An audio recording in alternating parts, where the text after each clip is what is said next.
Her life is fading. We have done all we can. Out of my way, I'm taking over. The galaxy's best doctors had already stepped away from the bed when the human walked in. The Empress was dying in a room full of people too important to admit they had failed, and the sound in the chamber was worse than screaming. It was silence. Monitors whispered. White surgical light poured over silver skin that was losing its glow by the second. A ruler who commanded 6,000 worlds lay twisted in a nest of gold tubing and shattered authority, while the finest physicians of the old civilizations stood at a careful distance, as if death might become less embarrassing if they gave it space. Then the human trauma medic looked at the monitors for 3 seconds and said, "Turn that machine off before it kills her." Every eye in the Imperial Recovery Hall snapped toward him. Outside the sealed glass walls, the diplomatic decks of Crown Station were already unraveling. Fleets from 12 powers hung in orbit around the station like drawn knives. Noble houses were locking private channels. Military aides were burning contingency orders. If Empress Valera died before naming a successor, the Anhari Dominion would fracture by morning, and half the galaxy would burn before the week was out. The summit had been called to prevent a border war. Now it had become the fuse for something much bigger. And standing in the center of that room, in a plain, dark emergency suit with dried blood on one sleeve from somebody else's crisis, was Lieutenant Mara Vance of the Terran Union Medical Corps, a species most of the rooms still referred to as young, unstable, and embarrassingly primitive. One of the alien physicians gave a brittle little laugh. "You are a trauma worker." Mara didn't even look at him. "Yes. This is not battlefield medicine." That was when she finally raised her eyes. "That's exactly what this is." The room had spent the last hour drowning in elegant failure. Valera had collapsed midway through the summit feast after one sip of ceremonial nectar. Her second heart had fluttered, then her first. Then her nerves had begun firing out of sequence, as though her body no longer agreed on what being alive meant. Specialists in nanobiology, royal genetics, endocrine harmonics, neural resonance, and 3 other disciplines with names older than human civilization had taken turns surrounding her with shimmering fields, predictive diagnostics, and self-correcting repair lattices. Each intervention had made her worse. Now the machine Mara pointed at, a halo of translucent rings around the Empress's chest, was pulsing faster. "It's stabilizing tissue integrity," one doctor snapped. "It's feeding the attack pattern," Mara said. "Whatever's inside her is adapting to the field. Kill it." "You do not know her biology." "I know cascades." Mara stepped to the bedside. "I know what a body looks like when something inside it is lying to every sensor in the room. And I know that if you keep treating the readings instead of the damage, she's dead in 2 minutes." That landed harder than anyone wanted it to, because everyone in that chamber knew she was right about one thing. 2 minutes was generous. Lord Marshal Sethek, commander of the Imperial Guard, stood near the foot of the bed in ceremonial black armor, motionless except for the faint tightening of one hand. He had the kind of face authority likes to wear, controlled, severe, almost beautifully calm. "Why," he asked, "is a human medic even in this room?" Ambassador Owen Hale answered before Mara could. "Because every specialist you trust has failed, and Lieutenant Vance was the only one who noticed the bruising beneath her Radiance's left mandible." Now that made several heads turn back toward the bed. The mark was subtle, a slight darkening beneath the luminous skin where the jaw joined the neck. Not the kind of thing royal experts obsessed with molecular readings would notice. The kind of thing a medic noticed after years of triage under bad light, in smoke, in mud, in corridors full of screaming men and ruptured metal. Mara leaned close to the Empress's throat, then to one of the side panels where the scan images hovered. "Show me the vascular map, real time, no predictive smoothing." A physician hesitated. Hale barked, "Now!" The map changed, and there it was. Gasps hissed through the chamber. The vessels around the upper thoracic arc weren't failing randomly. They were being sliced apart from the inside in microscopic bursts, each rupture so small and well-timed that the Palace Diagnostics had interpreted them as systemic stress instead of physical injury. Worse, the repair fields had been sealing one channel at a time in ways that drove pressure into the next one, helping the damage spread. "Not poison," Mara said softly. "Not the way you thought." Her eyes narrowed. "This is a kill pattern." Sethek took one deliberate step forward. "From what source?" Mara pointed to the bruise. "Injected. Close contact. Very fine delivery. Probably during ceremony." The feast, the procession, the kneeling greetings, the exchange of oath sigils. 1,000 eyes. 1,000 cameras.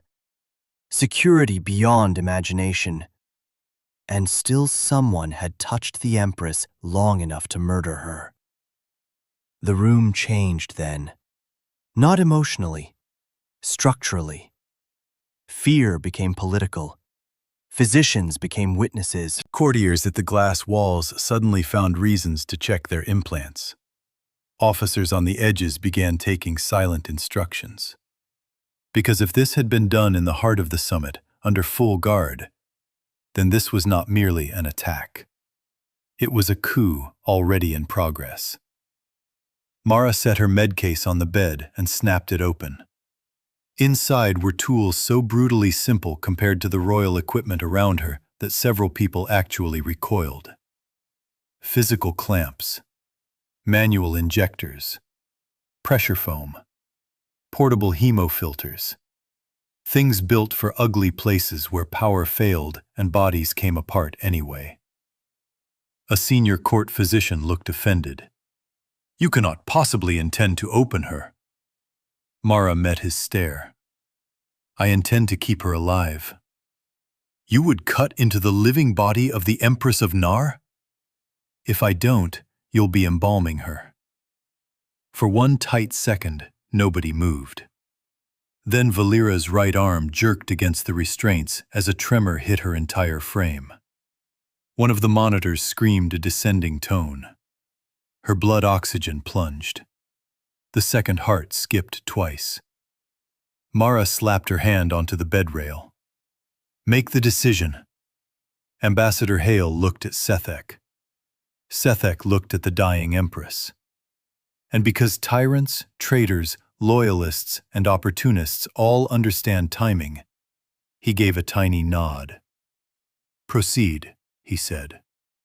Later, half the galaxy would claim that was the moment everything changed. They were wrong.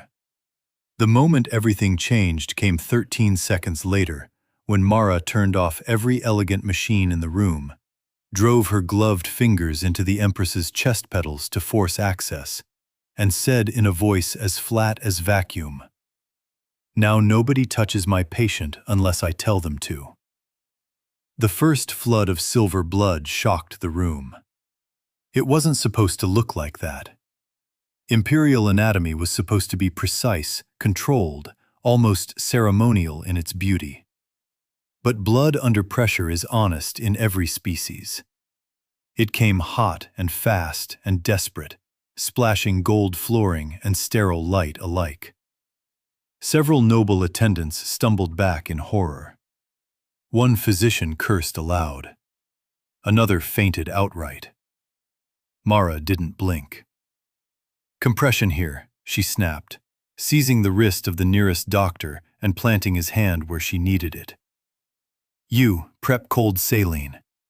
You, cut me direct lighting at lower frequency. And somebody get me my field kit from Doc 12. A guard at the door didn't move. Sethek's voice chilled the air.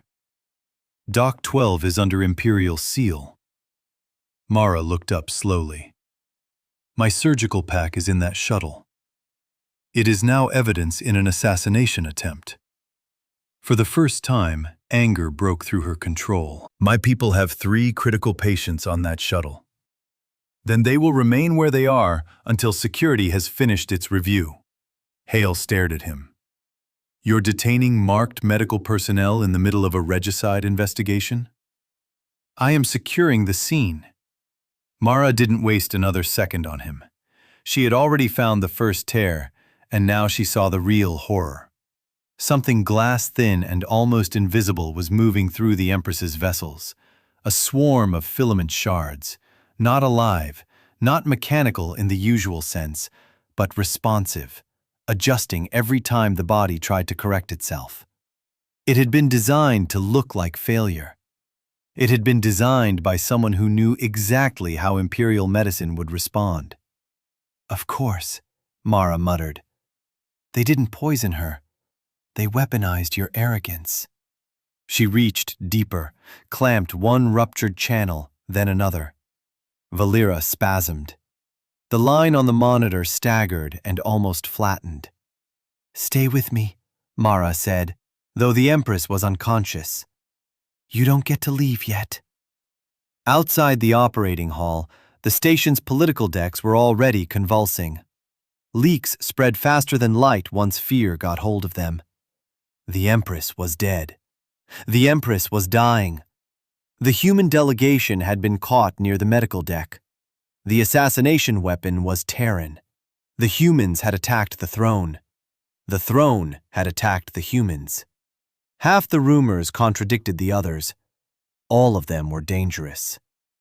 Then a sharper report cut through the flood. Gunfire at Dock 12. Not rumor. Fact. Hale received the alert first, and when he read it, something in his face turned to stone. He moved to the wall screen, forced the local feed live, and the whole surgical chamber saw exactly what had crossed the line. The human medevac shuttle, Mercy 7, was still latched to the station collar, white hull lit by emergency beacons, the red and blue sigil of protected medical service bright on both flanks. Its outer hatch was open, and through the docking mist, several unarmed corpsmen could be seen with stretchers raised like shields, shouting over comms nobody in the room could hear. Imperial gun drones opened fire anyway. Not a warning burst, not a disabling shot. A clean, disciplined volley directly into the hatch. The first corpsman folded backward. The second vanished in the depressurization plume. One stretcher spun into open dark with a patient still strapped to it. Then the docking collar blew, and bodies, equipment, and frozen blood flowered soundlessly into space beyond the station lights. Nobody in the room spoke. Mara didn't look at the screen. She was still elbow deep in the Empress's chest, hands steady, jaw set. But her voice changed. It got colder, much colder. "Who gave that order?" No one answered. Hale turned from the screen like a man trying not to ignite. "Marshal." Sethek's expression did not move. The shuttle refused inspection. It was a hospital craft. It was compromised. It was protected under the Concorde. Sethek's eyes flicked to Mara, then back to Hale. "Then perhaps your people should have considered that before interfering in Imperial succession." That was the sentence that did it. Not the murders at the dock, not the accusation. That sentence. Because it wasn't panic. It wasn't confusion. It wasn't even rage. It was intent. Hale touched the side of his neck once, activating a narrow beam channel. His voice, when it came, was so controlled it sounded almost gentle. "This is Terran Ambassador Hale to all Union personnel on Crown Station. Medical neutrality has been violated. Repeat, medical neutrality has been violated. Execute Lantern Protocol." Then he looked at Sethek and said, "You have made the worst mistake this station will ever see." Beyond the glass, out in the black around Crown Station, the human presence looked laughably small compared to the Imperial fleets. One hospital ship, 2 escort cutters, a logistics tender.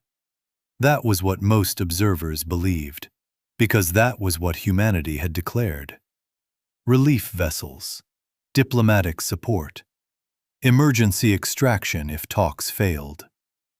What nobody bothered to learn was that Terrans built rescue ships the same way they built warships, to function after the universe had done its best to destroy them. Heavy armor, obscene redundancy, engines tuned for violent debris fields, targeting systems made to find life signs through fire and metal and collapsing hulls. Human search and rescue doctrine had been born in centuries when every disaster became a battlefield, and every battlefield became a rescue operation under hostile fire. So when Lantern Protocol woke up, the galaxy discovered that medical escort meant something different in Terran. 3 dark signatures emerged from silent drift above the station's northern plain. Ships that had hidden in the thermal glare of Crown's reactor wakes for 16 hours. Another 4 cut power from the moonward side and ignited only when they were already inside the defensive envelope. No war cries, no grand broadcast, no declaration, just precise motion. By the time the Imperial picket captains understood that the debris on their sensors were human hulls, the first weapon arrays on 3 cruisers had frozen solid. The Terrans did not target bridges. They did not target crew quarters. They targeted heat sinks, maneuver collars, magazine feeds, sensor throats, docking locks, launch rails, and power relays, with the terrifying intimacy of a surgeon closing arteries, one by one. Ships did not explode. They went blind, went numb, went still. Inside the operating hall, tactical icons began dying across the wall screens. Sethek's control cracked for the first time. "What are they doing?" Hale did not look away from him. Damage control. At fleet scale. Mara found the shard in the Empress's upper heart sac 9 minutes after the shuttle deaths. It was no bigger than a nail clipping, transparent except when it caught the surgical light and flashed with a faint blue edge. At first, it looked like splintered crystal. Then she rotated it in the clamp and saw the microscopic etching inside. A sigil. Not Imperial. House Sethek. The room went very still. Even the machines seemed to lower their voices. Mara held the shard up, blood dripping from the clamp. "You didn't need poison. You had ceremony. You had access. You had every doctor in the galaxy trained to trust their own machines more than their eyes." Sethek's hand moved toward the sidearm at his hip. It never got there. Hale's compact pistol was already leveled. 3 human security officers who had been standing like furniture by the wall drew in the same breath. Across the room, Imperial guards shifted, uncertain, trapped between the living Empress, their commander, and the sudden knowledge that the quiet species they had mocked had apparently prepared for exactly this kind of room. Thalira's monitor shrieked again. Mara slammed the shard onto a tray. "If you idiots start shooting in here, she dies!" That stopped everyone. For another brutal minute, only medicine existed. Clamp, flush, pressure, stitch, manual rhythm support. Silver blood replaced by dark synthetic carrier fluid from human packs because the Imperial bioprinters were still trying to interpret the attack instead of treat the loss. Mara worked like someone who had long ago accepted that panic was a luxury for people not covered in blood. Then the Empress inhaled. It was ragged, wet, barely there, but it was hers. Every head turned. Thalira's eyes flickered once beneath translucent lids, then opened a fraction. She saw light first, then shadow. Then the human leaning over her, with one hand pressed against her torn chest and the other forcing life back into her a few beats at a time. The Empress of 6,000 worlds looked straight at Mara Vance and tried to speak. Blood touched her lips. No sound came. Mara bent close. "Don't waste it." Valera's gaze shifted past her. Found Sethek. Something ancient and murderous sharpened behind the fog in her eyes. With impossible effort, she raised two trembling fingers and pointed. At him. The chamber erupted. Imperial guards surged in two directions at once, some toward their marshal, some away from him. Noble aides screamed. Two physicians dove under a console. Sethek tore free a compact weapon from his armor and fired not at Hale, not at the guards, but at the bed. Mara moved before the report finished echoing. She drove herself across the Empress, took the shot on her shoulder plate, and felt the impact smash her sideways into the surgical frame. Human security answered instantly. One clean burst, one guard down, two. Sethek vanished behind his own men, and the chamber doors slammed as emergency shields dropped. Then the lights went red. Station-wide. A voice rolled through every deck of Crown Station, calm and unmistakably human. "This is Rear Admiral Imani Cade of Terran Rescue Command. Crown Station is under emergency containment due to unlawful attacks on protected medical personnel and an active assassination attempt against a recognized sovereign. All internal weapons are to be powered down. All military vessels are to hold position. We are not here to seize this station. We are here to stop the bleeding." A beat of silence followed.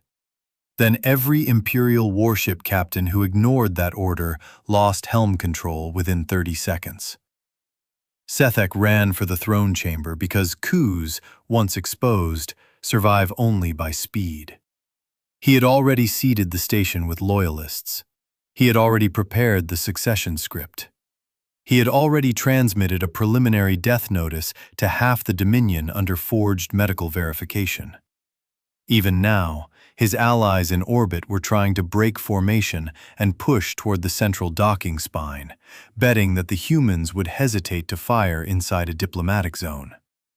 They misunderstood humans in the exact way so many civilizations had before them. Humans hesitated all the time. Before violence, before escalation, before crossing lines that could not be uncrossed. But once somebody fired on medics and patients, once someone made helpless people into a tactic, hesitation ended. After that came procedure. Mara should have stayed on the table after taking the round. By any sensible measure, she was finished. Her left arm was half numb. Blood was soaking under her suit seal. The Empress was alive but unstable. The chamber outside was descending into factional chaos. So naturally, Mara sealed her own wound with foam, snapped a portable stabilizer harness around Valera's torso, and ordered 2 surviving physicians to help her move the bed. One of them stared at her. Move her where? To the only room that matters. The throne chamber lay 6 decks above through corridors now filled with smoke, failed lights, and men who still thought rank could outrun consequences. Hale took point with the human security detail. Behind them came the bed, gliding over emergency rollers, Mara walking beside it one-handed, eyes never leaving the Empress's vitals. Imperial staff fled past them. Some shouted for help. Some drew weapons and thought better of it when they saw the humans advancing. They did not advance like heroes. They advanced like a drill. Corners cleared before bodies crossed them. Injured bystanders were shoved behind cover whether they were ally or enemy. Fires were sealed off. Air loss compartments were marked and bypassed. One Nahari child, lost and screaming in a corridor full of stampeding officials, was lifted by a human sergeant without breaking stride and handed to a medic heading the other way. Discipline is a frightening thing when everyone else is unraveling. Halfway to the lifts, they found what remained of Sethek's next move. 3 shaped charges wired into the corridor support arch. If detonated, they would have vented the entire passage and taken the Empress, the evidence, and every witness into vacuum. Mara saw the tremor in the wall plating before anyone else did. Stop! They froze. She looked up once, saw the barely visible cutting filament nestled inside the support seam, and closed her eyes for half a second in exhausted fury. He keeps building weapons that look like infrastructure. A human engineer crawled forward, clipped the firing chain, and muttered, "Not anymore." By the time they reached the throne chamber, Sethek had nearly succeeded. The room was packed with nobles, military chiefs, and hollow witnesses from 100 systems. Above them floated the Dominion's sigil, already dimmed to mourning colors. Sethek stood on the lower dais, armor scorched, voice amplified through the chamber as he announced that the Empress had died from a treacherous foreign intervention. He spoke of stability, of emergency regency, of regrettable but necessary custody measures against the Terran delegation. He was good at it. Calm, grave, convincing. Several houses were already kneeling. Then the main doors opened behind him. Not dramatically, not with an explosion. They simply opened. The chamber turned as one. Mara Vance entered, pushing the Empress's bed through smoke and red light. Blood on her gloves, one shoulder half burned through, 2 human guards at her side, Ambassador Hale behind her, and Empress Valera herself rising, inch by inch, against the stabilizer frame. The silence that hit that chamber was absolute. Valera should not have been able to stand. She did anyway. Not fully, not gracefully, but enough. Enough for her to raise one silver hand toward the dais. Enough for everyone to see the fresh sutures across her chest, the human harness keeping her alive, and the simple, terrible fact that the only reason their ruler was breathing was because the species they had dismissed as crude had refused to let her die. Sethek stepped back once. That was the first honest thing he had done all day. Valera's voice came out thin, fractured, amplified by the bed's local speaker and somehow more lethal for its weakness. "You fired on healers." The whole chamber looked at Sethek. "You touched my crown." Now they looked at the shard Hale lifted into the air. "And you called it order." Sethek's face finally lost its mask. He drew breath to speak, perhaps to deny, perhaps to command, perhaps simply to survive. He never got the chance. The kneeling houses that had been ready to accept his regency saw the blood on the Empress, the human at her side, and the evidence in Hale's hand, and the chamber's mood broke against him like surf against stone. 3 of his own captains turned their weapons on him. He fired first. That began the last violence of the coup, and it lasted 19 seconds. When it ended, Sethek was on the black floor of the throne chamber with a hole through his chest, staring up at the Dominion sigil while his fleet in orbit surrendered sector by sector to ships they had laughed at 10 minutes earlier. But the deeper change came after the shooting stopped, because now the galaxy had to sit with what it had seen. It had seen the oldest empire in known space brought to the edge of collapse by one precise act of internal treachery. It had seen the most advanced physicians in existence lose to a problem too ugly for their doctrines. It had seen a human medic walk into that failure, strip away the sophistication, and save a ruler everybody else had already begun mourning. It had seen medical ships attacked, and human response arrive not as rage without shape, but as disciplined, exact, terrifying mercy with teeth. The hearings lasted weeks. The recordings went everywhere. Every academy, fleet command, court, and syndicate archive in civilized space eventually replayed the same moments. The shutdown of the Imperial repair halo, the first silver flood across Mara's gloves. The destruction of Mercy 7. Ambassador Hale's lantern protocol. The silent paralysis of superior fleets. The bed rolling into the throne chamber under red emergency lights. The Empress pointing at her killer with a hand that should have been dead. Worlds that had mocked Terran medicine as crude began rewriting their trauma doctrine within the year. Worlds that had dismissed human ethics as sentimental reconsidered what kind of species builds war rules around protecting medics, then enforces those rules against empires. And worlds that had always comforted themselves by calling humanity young learned the dangerous difference between young and weak. Valera recovered slowly. There was nothing theatrical about it. No miraculous leap from death to power. She spent months in reconstruction, much of it under the supervision of the very human medical teams whose dead she later honored by name beneath the memorial vault of Crown Station. She abolished 3 noble war privileges in a single decree.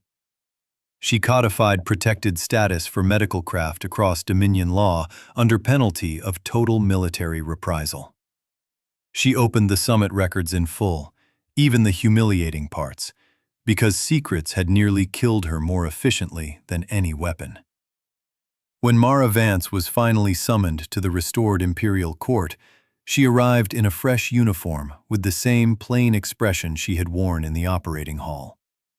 No medals on display. No appetite for ceremony. Her arm was still stiff from the shot.